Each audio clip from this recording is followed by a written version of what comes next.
Welcome back to the Green Means Go channel. It's your host, me. Deep breath, everyone. I took a few days off. My wife and I went on a ski trip to celebrate her friend's birthday, also Valentine's Day. I've never been skiing before. Here's a video I took from the first-person perspective of me going down a hill that seemed a lot bigger when you were behind the camera. When I watch it back, it looks pretty lame, but I enjoyed it. It wore me out. It exhausted me. I felt like I needed to get double the amount of sleep after skiing. I don't know if anyone has ever skied before, but it is exhausting.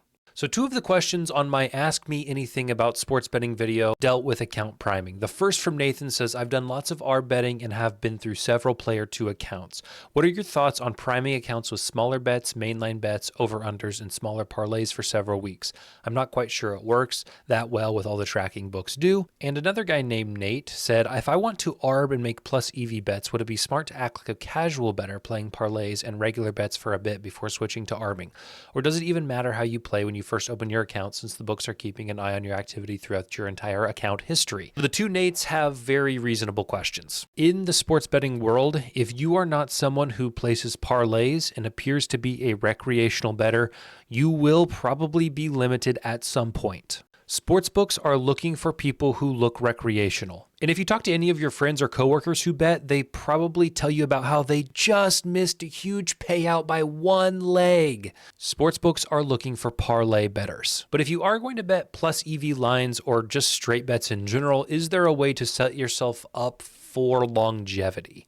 I've made a limit hierarchy based on my experience, and here it is. At the top, we have error lines. If you are betting anything that is a glitch or an obvious discrepancy from the market, say like the Packers are playing the Browns and on every book the Packers are favored by 7, but the money line on DraftKings is Packers plus 200. I mean, just absolutely out of this world value. That's going to be your quickest ticket to limiting. I will say these opportunities are less and less. Books used to make tons of errors 2, 3, and 4 years ago, but they have certainly gotten better at not hanging these ridiculous lines. The second worst thing you can do for your account, in my opinion, is betting into news or injury statuses. Statuses?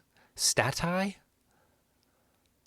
Injury news. Let's say the Bucks are playing the Hawks and Giannis and Lillard both practiced in the morning, but then they're ruled out 10 minutes before tip-off. If you log into a book and bet on the Atlanta Hawks before the line changes, now again, books are getting faster at removing the lines so they can adjust according to the news, but there are some books out there who hang bad lines even after injury news and do not adjust. So if you get on and you bet the Hawks based on the news that Giannis and Damian Lillard are not going to play, that is going to get your account limited. This sends a huge red flag to the books that you are paying attention and you are trying to get an edge whenever possible, showing the book that you can get value on a line before they have a chance to change to what is a fair market price, adjusting for the injury news. That usually raises flags at books. The third thing on the list is betting plus EV feeds. Now, as you can see in my description and from previous videos, I've talked about OddsView and Avo. These are plus EV and arbitrage softwares that find you the best lines on sportsbooks so that you can make either guaranteed money through arbitrage or you can expect to make money long-term through plus EV feeds. And I will tell you, and I will tell you this every time, and I've told you this before, and I will always repeat it, this does not come without risk. If you can focus on main markets such as sides and totals, money lines, things like that, even some player props, you're going to be okay for longer. But if you start betting some of these niche markets like quarter totals, quarter sides, that is often a red flag to sports books. If you're like me, you have the ideology that a sports book shouldn't hang any lines they don't want people to bet. Why give me the opportunity to bet the over in the first quarter if it's going to raise a red flag about me betting over in the first quarter? I don't think books use these markets to set traps, but they certainly pay more attention to accounts who bet them. I know this was supposed to be about account priming, but I think account priming matters less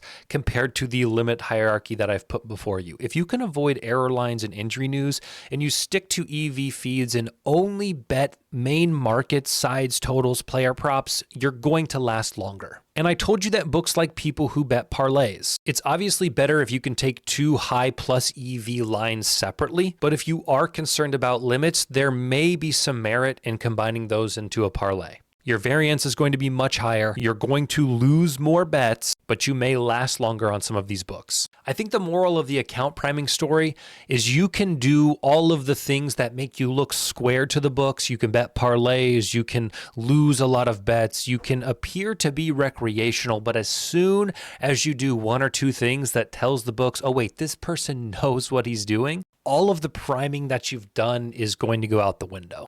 If there's anything that I think helps with account priming, it's maybe throwing in some recreational square looking parlays, whether that be first basket score parlays or anytime touchdown parlays or MLB players to hit a home run, that kind of thing. But if you're going to do that, make sure you're doing it with money that you can afford to lose. You're keeping your units very, very small, and you are truly doing it for recreation. I would hate to have anyone get in the habit of making these long shot negative EV tickets just for the sake of account priming, and then it turns into something that they do routinely.